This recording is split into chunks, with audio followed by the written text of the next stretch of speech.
What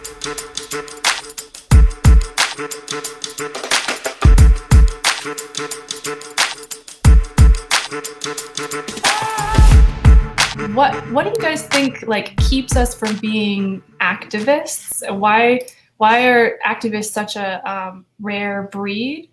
No, I was going to say, I think the general person, myself included, which he points out in his book, feels that you don't have the power, the money, the time. So he definitely dives into that. And I mean, it's fascinating because he uses all these examples of everyday people, as we'll get into. But I think, you know, if I think about myself in the past, I've changed my opinion, but I used to think, well, how can I make that much of a difference? I'm one person. Or, you know, do I need to get, how many people do I need to get behind me? And it seemed like an uphill battle. I have a different perspective today, but that's what I'll start with. Yeah, definitely. I mean, that's something that's, as people, young people, it's definitely worth noting, right? How can we be a part of all this stuff that takes a lot of time if, you know, we're all working 3 jobs? I'd love to jump in on that if I may. Yeah, I think that this goes so hand in hand with what we talk about with the Humanity Forward movement, and what, you know, the whole being involved with Andrew Yang's campaign has taught me, at least, is that, and we had this conversation with Lacey recently on our podcast, that when you start thinking about the world after UBI, we haven't trained people to thinking about being creators of their own destiny so much. People are trained currently to kind of like be a cog in the wheel. You go to school, you get a job 9 to 5, and you kind of just like put your head down and you work. You're a worker. You know what I mean? You're not a creator. You're not somebody who goes out and creates the next big thing. And very few people have that opportunity. If we want to create the world of the future, we have to be inspiring people and enabling people to be creators. And activism is the same kind of thing. Being an activist is being an entrepreneur. You're creating something new. You're not just following along in something that's already been set for you. And at the end of the day, not everybody's going to be a leader in that capacity. So we need to create the movements that people can get involved with, you know, following along with, because a lot of people don't want to be the leader. They also want to be the worker bee, and that's okay.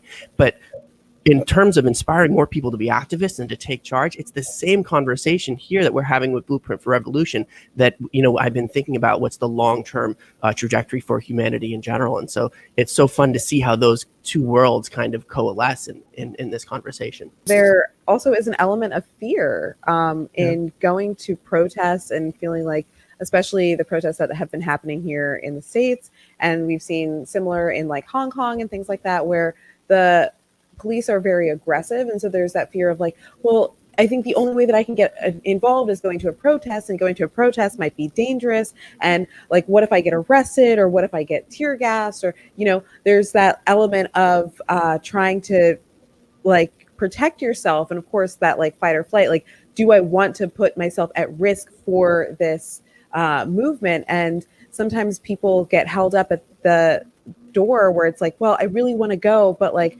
I'm really scared. So maybe I can like do something else that's less intimidating. And they kind of get stuck being able to move forward because they don't know a different way outside of a protest, which feels too aggressive for them. And that's why this book is so cool, because it comes up with so many examples of how you can create projects to get people engaged and involved that have different levels of risk. Maybe, you know, somebody could be involved in making the posters without having to actually be out in the streets and you know, running the risk of getting hurt. So that's why this book is so awesome.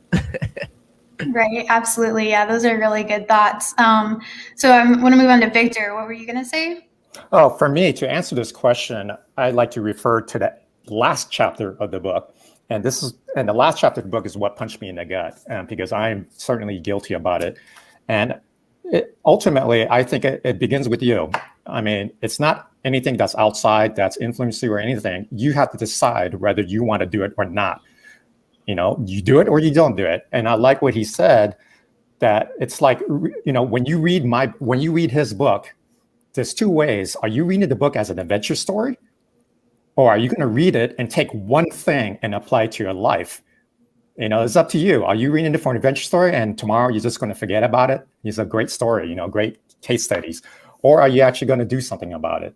You know, are you inspired to just take one little thing and do something about it? You know, and I'm certainly guilty of all the books that have inspired me.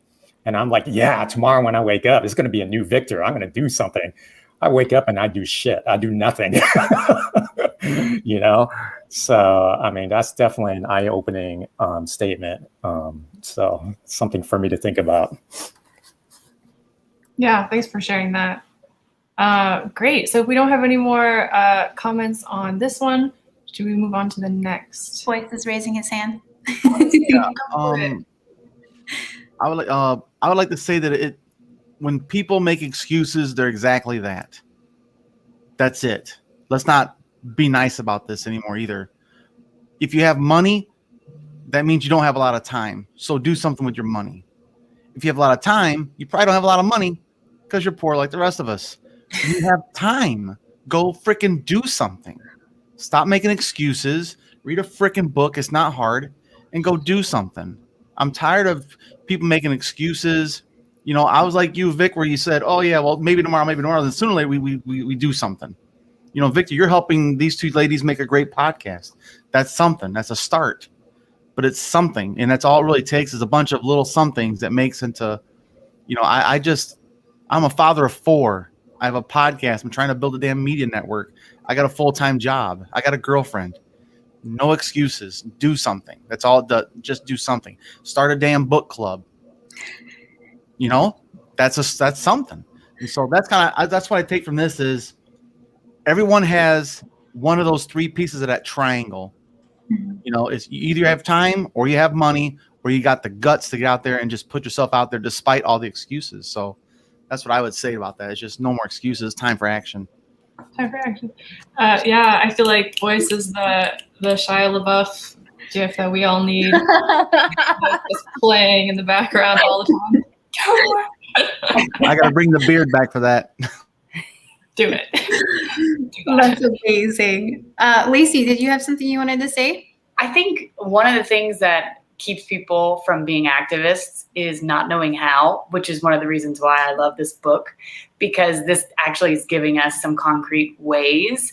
And I think people are scared because they don't know how. And he talks about the fear of the unknown being the biggest thing that we all face, typically in life and with activism. You know, getting arrested and what does that all look like? But I definitely think not knowing how is something that keeps us, and then not having the courage to just be like, I don't care if I'm doing it right. I'm just going to do something, you know? So I do think that this book can really help solve this problem of the things that keep us from being activists. Absolutely. You know, I would want to say one more thing about that too is fear. Fear is the biggest hurdle we all face, is fear of being vulnerable. Saying I stand for this no matter what you think. You don't have to agree with me. I don't care. I'm not scared of your ridicule or your critique or your opposition. That's a big thing to get over with internally, to say, I don't care what you think about me. I stand for Black Lives Matter. I stand for human-centered capitalism. I stand for Andrew Yang's policies that are progressive. I'm not a conservative anymore, period. I will not accept that point of view as a rational way of helping people. You know, like fear is another big one. Is just scared of being ridiculed, and you got to be exposed. And most people fear exposure more than anything. Absolutely. Yeah. And I think to kind of add on to that, one of the unique parts I think that we all really resonated with is the use of humor. And through that, I say this as someone who used humor in this way, is instead of, you know, trying to feel vulnerable maybe a little bit, or you're afraid that people are going to laugh at you. Okay, find a way to let them laugh with you then, instead of laughing at you. If you can find a way to make people laugh, it's like a wall comes down and they feel more comfortable. And so I think that's a really unique aspect of it, is, you know, taking that fear of being laughed at and start the laughter yourself. Like, you go out and do something. And it doesn't, I think the biggest point I take away from this, and this is what I've said like a million times before, is that you really don't have to start big. You don't have to be the person that runs for Congress, or you don't have to be the person that runs for the president of the United States. Like, you can just go out into your community and go to the library and talk to people. You can start your own local book club chapter. You can, you know, start a podcast. You don't have to be doing the upfront things. Behind the scenes, people are super important. So I think I think that was my biggest takeaway personally, was that you don't have to put yourself in as the face of a movement to join it.